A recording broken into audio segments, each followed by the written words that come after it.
All right, welcome to what I'm going to consider the number one edition of the new season of the Ride Out and Culture Exchange Race BMX show. I'm here with Adam Mark, everybody. Give it up for Adam. Thank you. What's up? If you don't already know who he is, you're going to learn why we're speaking to him next. And if you do already know who he is, then you know why I'm talking to him right now. So I just want to hit off your contribution to the world of BMX right now. You're running the 24, 26, 29 BMX Cruiser page on Facebook, which is a major source of communication in the BMX world for people all over the world at this point, right? Yeah, pretty much. Okay. Also, what I learned not that long ago when I went to Gary Turner's exposition where they had racing, and you got first and second place. He's a bike builder that won first and second place in the Gary Turner BMX build-off. Is that correct? Actually took... You're going to say first, second, and third? No, I came in slouching. It was a 3-show series. I came in slouching and got beat out on the first show. Okay. Came back hard, took first place on the second. Okay. And then on the third, to close out the show series, I took first and second place. Okay. Well, that was the one that I was bragging about for you. Killed the whole show series. Won a cool trophy. Won a pretty cool bike and I have a picture of that. Bitchin' bragging rights. Yeah, especially bitchin' bragging rights. And the first time after I got to California, I was riding up north with my brother, and I saw you up there, and obviously he sticks out. I mean, look at him. And we were in Santa Cruz. He's riding a Santa Cruz Ripper with the 666, the phone number of the devil on him. And then I saw him down here, and then I really saw him down here all the time, and I realized that he's a Southern California guy, and he's been around a lot longer than myself. So first I have to ask you the obligatory question. What was your first BMX bike? My first BMX bike was a mid-70s AMF Evel Knievel. Really? Yeah. Dude, there was one for sale on Craigslist a while back. All right. And were you jumping it? Were you good? I was pretty young. Probably, I'd say I was probably 7, 8 years old when I got that bike. That was my first real BMX bike. And building the little wooden ramps with bricks and shit like that. Didn't really get into legit BMX until I was about 13 and I got a 24 inch. Were you you went straight to a 24 at 13? Yeah. Were you bigger than everybody else? Always. Okay. I've always been big. All right. Then the next, were you one of the guys who made it to the track, or were you like myself, like using the high school across the street as a place to ride and jumping down staircases? Yeah, a lot of that. Made it to the track. We did have a local track. Didn't race competitively, just more or less for fun. To have a good time, race with my buddies. Never really started traveling and racing BMX like some of my friends did, but just always had a good time building homemade ramps and just having fun. Are you still friends with those guys? A couple of them. Okay, some of them still ride and some fell off? Yeah, some fell off. Some are fat and old and refuse to relive their childhood, but I'm out here having fun and just doing it like I did when I was a kid. Okay, you led me into a good next question, because I kind of rode straight through with the exception of a little period when I was just partying a little too much to ride my bikes, and I literally had my brother mail me one of his BMX bikes to get my head back to my real life. When did you start hitting the BMX again? What? So around 16, I started riding skateboards. Kind of fell off on the bikes. Skateboards led into hanging out with girls. So skateboards and girls were the more important thing. And I started riding BMX again when the 29-inch Big Rippers came out. Okay, so did you get yourself a 2009 or? I did not get a 2009. I didn't get one until 2010. 2011 bike, but it was 2010 when it came out. The white one? The all burnished one that I have back there hanging on the wall. All right, my friend Ethan got that one. Started just really kind of cruising it around, just popping it off curbs, just kind of not really into it. And then I got a 2012. They call it the Copper Quad. Yep. And it's hanging back there. Cole, you don't have the only one. Beat the shit out of it, and then realized damn, this thing looks like shit. So I took it to go get it repowder coated brown, and they said they couldn't match the color. So that was my first custom build, is the green one back there. It was originally a copper. I built that custom bike, and it just sparked me. And then it's been... Now, a lot of these guys just build custom bikes, but you already have custom building skills from, obviously you have a monster truck outside, I've right? got a monster truck. I actually, Do you have hot rods and stuff too? before I got into graphic design and printing, I worked at a fabrication shop and learned a lot of skills there.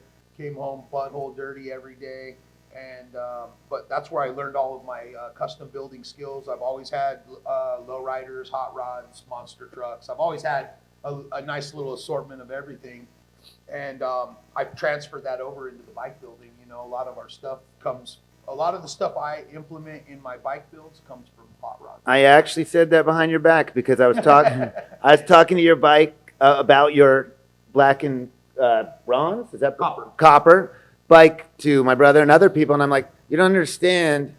It's not like he fixed up a bike. I said he took like Hot Rod magazine level stuff and built a bike, and you would say that's true, right? That's exactly true. Okay, and then at the time I met him, you told me you weren't going to ride it, but it turns out you've taken it on the track a few times now. At the second Gary Turner show, no, I take that back. At the last Gary Turner show, after they judged, I think people kind of as a joke were like, hey, you guys going to take your show bikes out on the track? And I was like, hell yeah. And they looked at me like, oh, you are? And I think at that point they were like, everybody was obligated. So they're like, what bike are you going to ride? I think I had like 3 bikes at the show, and I'm like, I'm going to ride the black and copper bike. And everyone's like, oh, bullshit, you're not going to ride that. I wouldn't have believed you. Oh, I fucking took it on the track and we ripped it, bro. That's funny, man. And you didn't have any like secret regret where you're like, oh shit, now I open my mouth, now I have to do it. A little bit, a little bit. But you know, I had 3 bikes there, and I could have rode any one. But I'm like, if we're getting called out, like I'm gonna ride the dopest bike that. Okay. Yep. Plus, you're you. You could have just fixed it if you had to, right? Absolutely. All right. Got a little phone call coming in. No, it's all good. We're good. Now I don't know which direction. Okay, tell me about the ride outs, since that's how my show started. You know, like I said, I saw you up north for the first time, then found out you were down south. What got you started in the big rides? And I have to add, he has his own big rides, which are great, by the way. Organized, tight. 4130, dude. I went on a 4130 ride, and I want to say it was like 2015. That was my first 4130 ride, Hollywood. Hollywood to downtown. Okay, the original ride. How'd you find it? A friend of mine. Okay. A friend of mine invited me. I've had friends that have been riding it since the beginning. Okay, got it. But I was just so wrapped up in life that I never really joined them. They'd always go, hey, come out with us, and I never really did. Finally went out, like I said, I want to say it was like 2015, and that was it, dude. Was it, you probably didn't imagine it being what it really was, even with them telling you about it, right? Oh, bro, you couldn't even imagine. I couldn't even imagine. Once I went on the ride, I want to say my first ride, there was probably about 400, 500 people. It was a big ride. I don't remember if it was an anniversary ride. I want to say it was an anniversary ride. That was my first ride, and it blew my mind. Okay, and that's when the ride started for you. That's when the ride started for me. All right. Literally the ride. And do you travel to the different rides as much as I think you do, or? I try to. I do definitely after I did the Santa Cruz ride for the first time. That's a ride that I'll never miss. This year we're gonna hit Tahoe. I've heard about the Tahoe ride. I heard too, and I haven't been. But okay. I heard it's legit. Okay. I don't get out and travel as much as I'd like to. Having kids, running a business, so much shit gets in the way. I don't go out and travel as much as I'd like. You have a real life. That's not shit getting in the way. That's not being able to go. Well, I guess, it's not getting in the way, but in my mind, it's getting in the way of me riding. Yeah, honey, you and the kids are messing up my bike schedule. Right. And this job. That has been said. Yeah, I'm sick of this job getting in the way of my bike schedule. That also has been said. Okay, so like myself, you got the bug for the big rides, which it's hard. Everyone watching probably has been on these, unless you're some of the guys in the farther away states. I do recommend a trip for at least one giant ride. Absolutely. You have a lot of different brands. Are you a brand guy, or are you a big bike that you find attractive guy? As long as it's a 29, that's it. That's okay. all that matters to me. Except for your new race bike? My new race bike's a 26. After taking the 29 on the track, I realized it's a little bit big, and not as nimble as I'd like it to be. Sure. So I want to start hitting the track again, and I'm building a Craig Turner, Gary Turner 26 race bike. And do you have a helmet to go with that? I do not. Yeah. Best believe I will have a bad motherfucker. Yeah, I was going to ask, are you going to customize it to the bike? Of course you are. It'll have to be something dope. Okay, so you've got hot rod level bikes, and you also have some bikes I haven't seen before. I have photographs. If you're watching now, you'll see them come up. You have a sidecar bike over here, right? That's a 29? 29 with a 26 side hack. Okay. Built it for my dog, so I could take my dog on Okay, rides. all right. I thought it was going to be for one of your kids, but It's who not. needs them? When you can bring your My kids have their own bikes. when you can bring the dog along. And then you have the dual, right? Tandem. Got a wild hair up my ass, and I hit up a company that I won't call out on camera. Okay. But I hit a company up, and they kind of clowned me and told me, "Oh, what do you want a 29-inch tandem for? That's the stupidest thing I've ever heard." And the guy totally shot me down. And then I actually got a call from the owner of the company, and he's like, "Hey, I'm really sorry about my employee, the way he shot you down on the 29 tandem build. If you'd like to build one, we're interested." And I was Right. like, "Nah, I'm good, dude." Like, Oh, all right. yeah, no, I blew him off. Over the years, I've become pretty good friends with Craig Turner of Gary Turner BMX, and any wild, crazy idea I have, I shoot it at him, and he's like, "Let's do this." That's how we ended up with the side hack. That's how we ended up with the tandem, the crazy black and copper bike. It just, if I get a wild hair up my ass and Well, that's a good question that leads to next. Like, we all knew who GT was growing up. Did you ever think when you were a kid that you'd be riding and talking to GT, Craig Turner and Gary Turner? Did you think you'd be winning contests? Did you think PK would be riding next to you on some of these rides? Like, isn't that that's part of it that I love? not in my wildest freaking dreams. And I say that all the time. I'm like, I'm riding bikes with dudes that I used to look at in magazines and be like, I that know. guy's the shit. He's the shit. It still blows my mind, even though I've been hanging and riding with these guys for some time now. It still blows my mind that I'm hanging with PK, Mike Buff. Yeah, there's so many more, right? It's crazy, bro. It's absolutely crazy. And in your particular case, since you really have Craig building you the custom stuff, like the guy who made all the bikes that got people started, one of the men, like you're building bikes with him, theoretically speaking, now, right? Yep. That's pretty amazing right there. Yep. Now, one thing that I think is interesting about you in the world of BMX is that the Facebook page that you're running, I don't, like, even a little bit into me riding, when I finally came across it, at first I was like, cool. And then I started paying attention to it, and I was like, like you said, there's guys from Minnesota selling their bikes there. There's people from New Jersey riding in. Like, I was in New Jersey for years. I didn't know that, what is it? Who is that out there? Like, Grom Daddy? I didn't even know that Jersey guys were out there. And now you've kind of become an epicenter. I saw even when Todd Lyons was in China, he was writing to your page asking your audience or the audience that you've set up this page for their opinions on what he should do with bikes.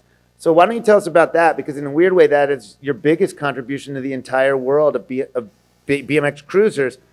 And there is a difference between BMX and BMX cruiser world, and I'm a part of BMX cruiser world. First off, I've got to say I can't take credit for starting the page. I took it over about, I want to say right around 3 years ago.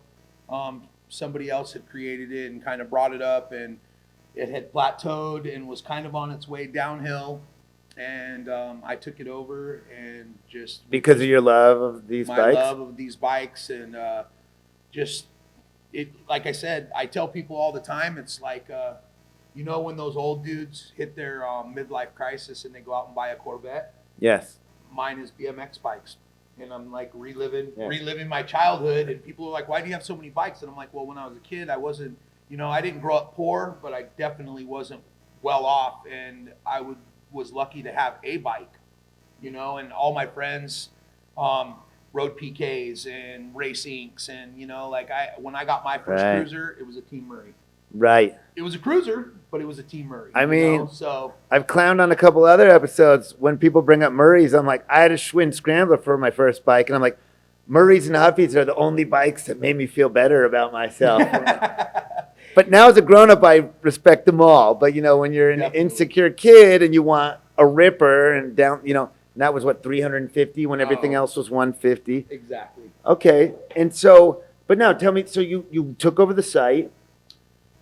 Took over the group, and seeing as I'm in the printing and advertising industry, I just started plugging away at blowing it up and bringing in bigger sponsors and trying to be part of all the shows going on and just really bringing the community together, because the biggest gripe from existing members of the group when I took it over was just the quarrels that were going on the page, and like people trolling and being assholes, and like. Well, I'd like to say you still stop people from being assholes and trolling going on the page. I do. That's part of you. I do. I wouldn't say it's part of your job, but you've made that part of your job to keep it clean.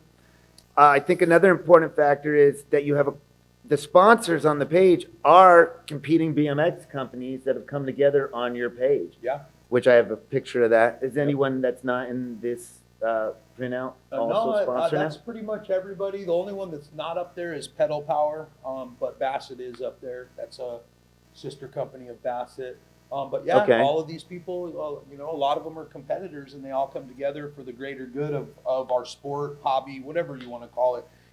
That's another thing. People, it's not a sport, it's a hobby. You guys are riding big beach cruisers, and I'm like, That's not true. Call it what you want. No, don't call it a beach cruiser. I do. No, call it what you want. Yeah. But in my opinion, sport, hobby, whatever you want to call it, but we're having a good time, and bringing people together. It doesn't matter if you're black, white, purple, green, like where you're from. I've seen parts it. of the world, literally. We're worldwide. We're not just, we're just not nationwide. There's people that are from Europe, Asia, just everywhere, bro. And I don't want, I've had other kind of bikes that I like to ride, but as my bike, I don't want another bike. Me and my 20-inch grew together.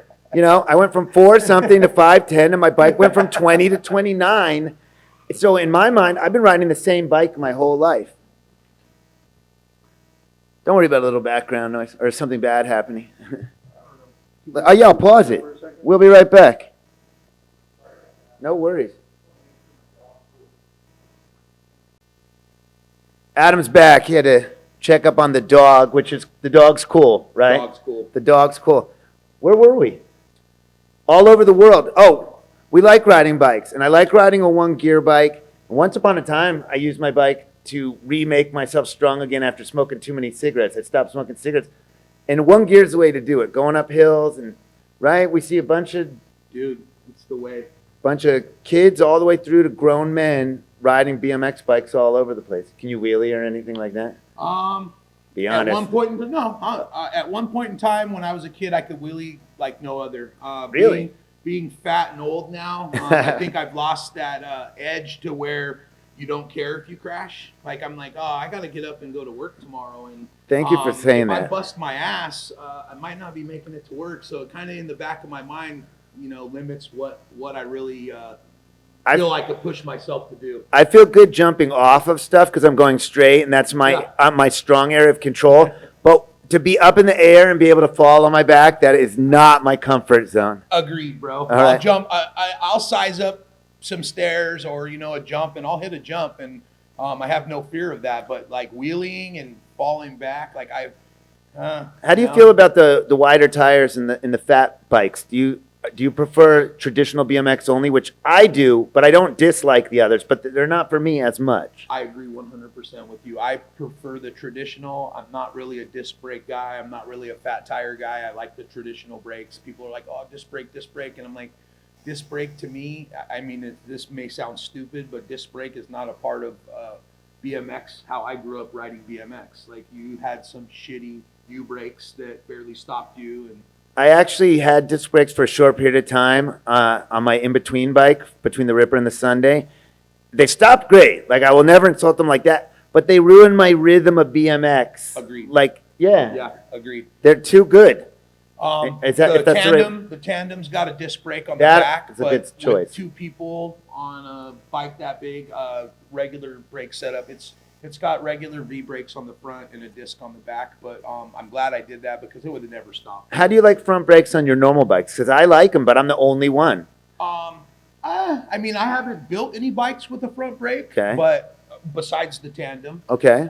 But I'm not opposed to it. Okay. I think they're cool. I guess they kind of give you like that old school freestyle 80s BMX. Like, yeah, at the last ride I rode up on, while I was chasing PK, he was on an electric bike, and I hit the front brakes to like pretend to rip off his trick, and I saw him look at me like, what was that?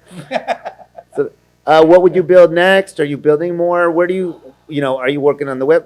What's your next BMX move right now? Or are you just happy where you're at? Oh, I'll never be happy where I'm at. Okay. Always more. Then let's hear it. What's the more? So we did the shows. I pretty much killed the whole show series. I don't even know that I could outdo any of the bikes that I built for the shows last year. I don't even know if I could build something. If I was doing the shows still, I don't even know if I could build something as sick as I did last year. Right now, I'm trying to put together an actual website for 24, 26, 29. Okay. Because the merch is just too much for me to handle, trying to peddle it and PayPal. Hey, what's your PayPal? And so next move right now is putting together an actual website so people could just go on there and purchase the merchandise. Okay. Will we be able to chat on there on the level we do on Facebook, or will we have to go back to Facebook for that? Or you just don't know yet? No, the website is basically going to be a merchandise website. All the chatting and interaction with the community will stay on Facebook. Okay. You're not thinking of making your own brand of bikes or anything, are you? Or are you? Well, last year I built a frame and fork. We were going to do a 24, 26, 29. There was going to be a 24, a 26, and a 29. That makes sense. Did you have to buy them as a 3-bike set? No, I had Craig build me a 29 first, and it sat in my office, and I was so preoccupied with all the cool. So it was the original idea was going to be a bike that we could build, and it would be affordable, so everybody could buy it. And that'd be a nice change of pace. Yeah, right. The frame and fork was built, and it sat in my office for the last, I'd say, almost 2 years. And I recently just gave it to my buddy Scott Passione, and he's going to build it up. Okay. But right now, as far as a bike, I mean, that is in the back of my mind. Yes, I still want to do it. It's not top priority. Top priority right now is the website. Is the website. Okay. And how about your personal rides? Tell us about why they started or how. Basically how it started out is I didn't want to step on anyone's toes, and there was pretty much a ride every weekend. So I didn't want to step on any of the other crews' toes. So 4130 would have me host a ride. BMX Collective would have me host a ride here and there. So I'd fill in for other people when they were unavailable to host their own ride. I'd host the ride for them. Okay. And then one of the crews that was doing first Saturday of the month, they fell off on their rides, and I scooped up the Saturday rides. And now we're 24, 26, 29 is the first Saturday of every month. We go, different places all over SoCal. Haven't made it outside of SoCal yet, but they seem to be growing. Sometimes we have 60 people. Sometimes we have 150, Which do you like better, 60 or 100? I'm cool with either. Me too. 60 people's 5 people's cool. Shit, 2 people's cool. I love hauling ass with 5 people. I love hauling ass. But then I also love chilling with the big group when I know everybody and stuff. Agreed. Do you do pre-rides for yours? Usually, yeah. If we haven't ridden the ride before, I'll do a pre-ride. I'll throw the bike in the truck. Me and my girlfriend or me and one of the guys will go out and kind of like park the truck, and we'll pre-run part of it. And then, get in and like, all right, cool. And I'll map that out, and I'll build the ride. And then I just kind of log. Once I've ridden a whole ride, like it's kind of logged in my mind, and I know that route. When I get bored of it, I'll switch it up, and we'll go out and pre-run again and add something different. Kind of switch them up a little here and there. Excuse me. No worries. But as you were saying, you like hauling ass and you like the big rides to hanging out. I do too, but my rides are known for being pretty fast. I like, so 4130 is cool because usually when they're in Hollywood's got wide streets, so we still do a little bit of hauling ass in the big groups. We rode Rad Rides 2 weeks ago, and it was through Venice. I was there. Oh, bro, I mean, I might as well have almost walked the bike the whole time. We never really. When we got into that alley area, there was quite a bit of congestion. Yeah. But I have to say, when we made that left turn off of Fiji onto what's that name? Anyway, when we came in across the Goon Squad and we turned into 500 all of a sudden, that I've never been on a ride when another ride was coming at me before. Another ride as big as our ride. Yes, that was crazy. But yes, once we got into the little area, it got a little tight. But it got a little bit tight, and like I said, I like riding, and some people like to hang out more than they like to ride. Drink beer. I've noticed that. Out. Yeah. I want to ride, so I like a moving ride more than a standing still ride. I limit the amount of stops, and I limit the time on the stops. Usually, 5-10 minute stops. Okay. And then one somewhere in the middle before we start heading back from wherever our destination is. Maybe a 30-minute stop, and that's it, dude. Like, okay. I'm not. I wouldn't say I'm not there to socialize, but I'm not there to socialize. Like, I want to ride. I socialize while we're moving. Yes, agreed. I'm more comfortable when my head is spinning and we're rolling. Yeah. I'm like, what's going on? What's going on? But when we're just standing there, I'm like, are we going to ride? I become almost complainy, to be honest. Me too. And I don't like to be the complainer, but I am. And I have before going, all right, guys, like we've been kicking it long enough. Let's roll. Rolling. Yes. Rolling. For sure. Do you have anything special you want to say about any of this? Because I think I got all my topics I wanted to hear about from you. I mean, is there anything we missed? Anything you want to say to the BMX world? No, not really. Just keep on riding. Come out to our rides or participate in a ride. Get out, get your kids out. Too many people let their kids sit and play video games and sit on Instagram all day. Get your kids out and get them riding. Even if it's just with you and your kids and you're not making the big rides. And contribute to, like, I'm not saying do charity work, we're all a bunch of rebels or we wouldn't be here in the first place. But, do like Adam, start contributing, make something more out of it, add a little something to it, Absolutely. We've also kind of been known for, every once in a while, somebody who's a little bit less fortunate that can't afford to buy their kid a bike will step up and buy a bike for them or, See, that's what I'm asking. There are more important things to say. So do you do that under a title or you just do it through 24, 26, 29? Yeah, we do it through 24, 26, 29. How would somebody in need find these situations? Or do you find them? Or? Usually there's somebody tied to the group somehow. Okay. Or a friend of a friend or, someone's like, hey, so-and-so is going through a bad time.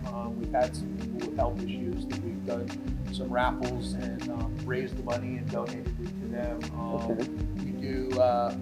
We raised money and donated every year. I have a friend that does a backpack drive for less fortunate kids in the Long Beach area. So we raised money and donated money for turkeys on Thanksgiving. Turkeys on bikes? Because we can. Yeah. Because we can. So get a turkey from a bunch of turkeys on bikes, right? From a bunch of turkeys. And like I was saying earlier, sometimes people ask me why I have so many bikes because I can. Okay. I couldn't, that wasn't feasible when I was a kid. I couldn't have a PK Ripper. I couldn't have a quad angle. So now I've got 1 or 2 or 3 of each. Yeah, I understand that. And you've got the space for it. Yes. Because I had more bikes. Then when I moved into a studio apartment, a lot of bikes had to go. We are going to come back when he takes that 26 onto the track because I got to see the big man on the little bike. But for now, I think it's a great time to sign off. And I actually really appreciate that you let me come down here and talk to you. And it's that simple. Thank you. All right. Thank you for coming out. All right. Race BMX anytime. Peace.